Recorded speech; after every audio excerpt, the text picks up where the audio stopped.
be here showing you guys how to make chili. I call it Philly chili because I made it for Jimmy's relatives in South Carolina one time and they started calling it Philly chili, so that's what I call it. So first let's just talk about all the ingredients. So we have diced green peppers, which I diced up in my food processor. That's why they're diced up super, super fine. Chopped onion, black beans, and then these are actually called pink beans. They taste like kidney beans. These are both canned beans that I rinse off prior to using it, just to get all the extra sodium. I don't like to cook with a lot of high sodium things. This is tomato sauce. It's actually from a can. I just took the cans and dumped them in here because I did not want to give free advertisement to any tomato sauce companies, but it's just canned sauce and it's low sodium. This is fresh diced tomatoes that I diced in my food processor, just like I did the green peppers, as opposed to using the canned diced tomatoes. It turns out just as good either or, so if you want to get the can, that's fine. This is Blue Moon, which is one of my favorite beers. Whenever I make my chili, I always put a little beer in it. A lot of different kinds you can use. I like to also use the Fleur de Lehigh, which is a local brand, which has a nice little spice to it as well. But any, lager, Belgian white, whatever you choose, whatever you have, use what you have, you can put in here. So while I'm cooking, I will be sipping on my Blue Moon. And so let's just get started with the first step. So the first thing I start off doing, and by the way, I'm using ground turkey, but you can use ground beef as well if you choose to. So the first thing I kind of want to do, and the pot needs to get heated up a little bit, but is saute and brown my meat. So I've already kind of done it. My meat is pretty much browned. So I'm just going to put a little more olive oil in there and get the pan heated up and everything like that. And one thing I love about making chili is it's easy. You just dump everything in there. It's not complicated. It's not rocket science. And it's something you can prep in advance. So if you're going to make it during the week, you can chop everything and do your beans and everything ahead of time. And I've used actual dried beans and soaked them overnight instead of the canned beans before, and it came out just as good. So it's kind of up to you, and again, use what you have, because I used the dried beans just because I had them in my pantry already. So it's all about improvising and just using what you have. So the pan's heating up. So first thing to do, I like to dump in my onions with it, because so I dump those in first. Saute those around a little bit and everything. And by the way, this is about a pound and a half of ground turkey, give or take or so. And how much onion did I chop? I think we chopped one large onion or whatever. So I kind of just get that going for a little bit. And then the next thing I'm going to dump in is I dump in my green peppers now. This was 3 small green peppers. It's kind of a lot. So for now, I'm going to actually not put it all in there and see if kind of take a look at it and see if I really need it all, because it's actually a lot of green peppers. And I can always add more later. But, yeah, so that's looking pretty good. So then I kind of just stir it around and everything. And for now, if you want to just put, this is actually kosher salt. You want to put a little salt in there and then a little just basic black pepper, which I did season the meat with it prior to sauteing it. That's fine. We're obviously going to add a lot more seasonings a little later, but I kind of get everything in the pot and then I start to season it. So just kind of let that saute a little bit, and then I get my beans. So this is just 1 can of black beans. Nothing special about it. It's like Goya beans. And if you can just buy the low sodium ones, I didn't have at the store, but I rinsed them off. I got all that, syrupy stuff that they're in, kind of and I use, like I said before, black beans, and these are called pink beans. They taste just like kidney beans to me. I don't really know what the difference is.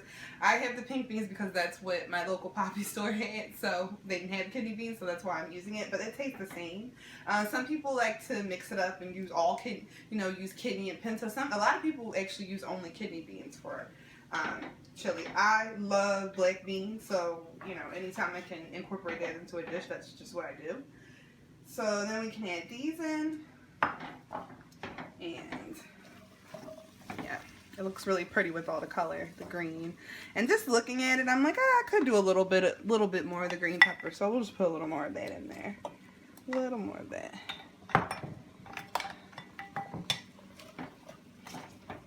Or whatever.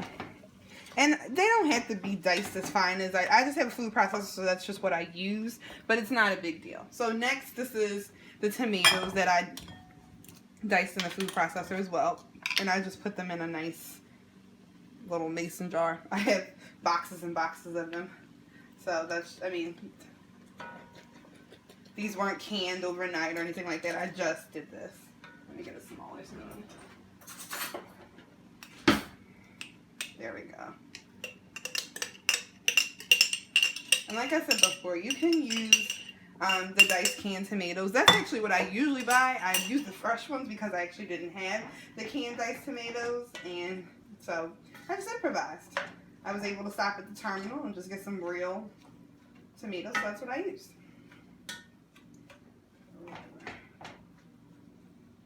So right before I add in the tomato sauce, I like to season the chili once. I'm all about seasoning it throughout the cooking process. I don't measure and add 3 tablespoons of this and that and then just leave it in, oh, it's seasoned.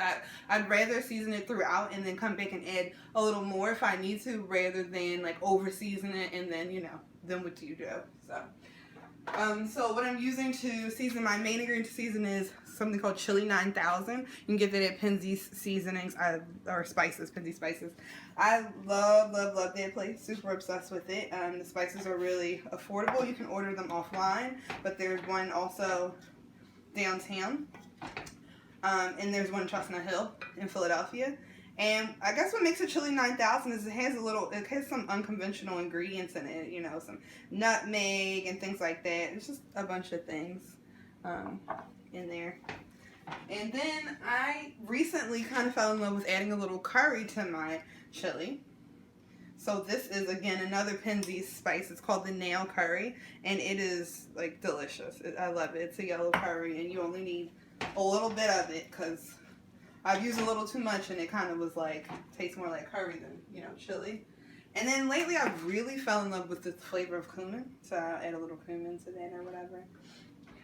And this is a big jar of minced garlic. It may not be the fanciest and classiest looking thing, but I love garlic. And for the chili, the minced garlic that comes in water like this is perfect. So I will put a couple tablespoons in it for now of chili. I might come back and put more because I'm kind of a garlic fanatic. Whenever I follow a recipe, I pretty much triple whatever they say put it in as for garlic. I love it so much or whatever. And it's already starting to kind of smell like chili and look a little like chili, but of course we're missing the tomato sauce. So we'll put that in there. And like I said, this is just plain old low sodium tomato sauce. It's not a specific flavor or anything like that. And this is about 32 ounces of it. And I get the plain because I like to add the seasoning, the flavor to my food. I don't want, you know, it to be dictated by whatever kind of sauce that I happen to buy. And so that's why I buy the plain kind. And of course, I've said before, I like to buy low sodium products because I don't like too much salt and things like that. I'd rather add my own salt. So right now, I don't think I need the whole 32 ounces. I think I don't know, use 30 ounces instead of 32 ounces. But I'm not really big on measuring. I kind of just cook and go with it. So at this step, like at this point, I'll season a little bit again, like on the actual sauce or whatever. And again, like I said, I season in stages. So I'm gonna come back after this simmers for a while, taste it again, and then I'm gonna season it again because I'm gonna say, oh, it needs a little more of this, it needs a little more of that. I'll probably put something in there for a little heat. This is just a little black pepper I'm adding in there. I usually use a nicer, coarser pepper, but I'm out of that. But I prefer, you know, like cracked pepper. And then, you know, you just gotta have hot sauce in there. You have to put hot sauce in your chili. You gotta get a little kick in there. If you want, you can even put chili peppers in there or jalapenos, and you can buy those canned or fresh.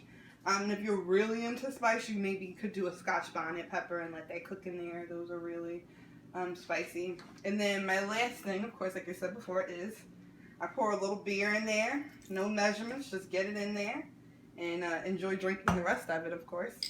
And last but not least, a little secret of mine is just squeeze a little orange juice in it. It gives a little zest, a little kick to it.